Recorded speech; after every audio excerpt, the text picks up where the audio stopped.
அங்கீகரிக்கப்பட்ட பாமக தலைவர் அன்புமணி ராமதாஸ் தலைமையில் நடைபெற்ற சட்டமன்றத்தில் 3 எம்எல்ஏக்கள்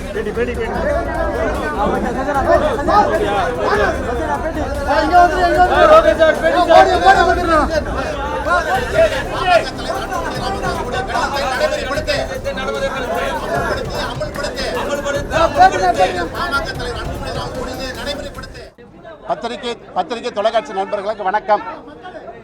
எங்களுடைய பாமக தலைவர் மருத்துவர் அன்புமணி ராமதாஸ் ஐயா அவருடைய கடிதம் 2 மாதங்களுக்கு முன்பு சட்டமன்றத்துடைய மாண்புமிகு பேரவைத் தலைவர் அவர்களுடன் மாண்புமிகு பேரவை செயலாளரிடமும் நமது சிவகுமார் அவர்கள் சட்டமன்ற கொறடாவாக அங்கீகரிக்கப்பட்ட கடிதம் கொடுக்கப்பட்டுள்ளது. கடந்த 15 நாட்களுக்கு முன்பு நாங்கள் 3 சட்டமன்றமும் சேர்ந்து சட்டமன்ற குழு தலைவராகிய நானும் துணைத் தலைவராகிய சதாசிவம் அவர்களும் கொறடாவாக சிவகுமார் அவர்களையும் எங்கள் மருத்துவர் அன்புமணி ராமதாஸ் பாமக தலைவருடைய கடிதத்தில் எழுத்துப்பூர்வமாக எழுதி நமது சட்டமன்ற செயலாளர் அவர்களிடமும் அதேபோல் அன்று பேரவைத் தலைவருடைய நேர்முக உதவியாளம் கொடுக்கப்பட்டுள்ளது.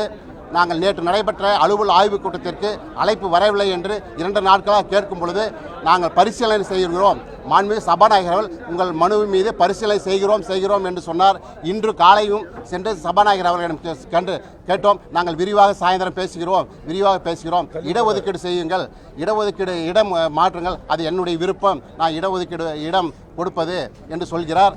அவர் செய்வதை பார்த்தால் காலம் தாழ்த்தி சரியான நடவடிக்கை எடுப்பதாக தெரியவில்லை. தொடர்ந்து மாண்பு பேரவைத் தலைவர் அவர்கள் ஜனநாயக பொறுப்படி சட்டமுறைப்படி அங்கீகரிக்கப்பட்ட எங்களுடைய மருத்துவர் அன்புமணி ராமதாஸுடைய கடிதத்தை முழுமையாக செயல்படுத்த வேண்டும். ஏனென்றால் குழுவினுடைய தலைவருக்கு உரிய இடமும் ஒதுக்க வேண்டும், துணைத் தலைவருக்குரிய இடம் ஒதுக்க வேண்டும், கொறடாக்குடைய இடம் ஒதுக்க வேண்டும் என்று இந்த நேரத்தில் நாங்கள் வலியுறுத்துகிறோம். அதே சமயத்தில் நாளை சட்டமன்றத்திலும் தொடர்ந்து நாங்கள் வலியுறுத்துவோம். நன்றி, வணக்கம்.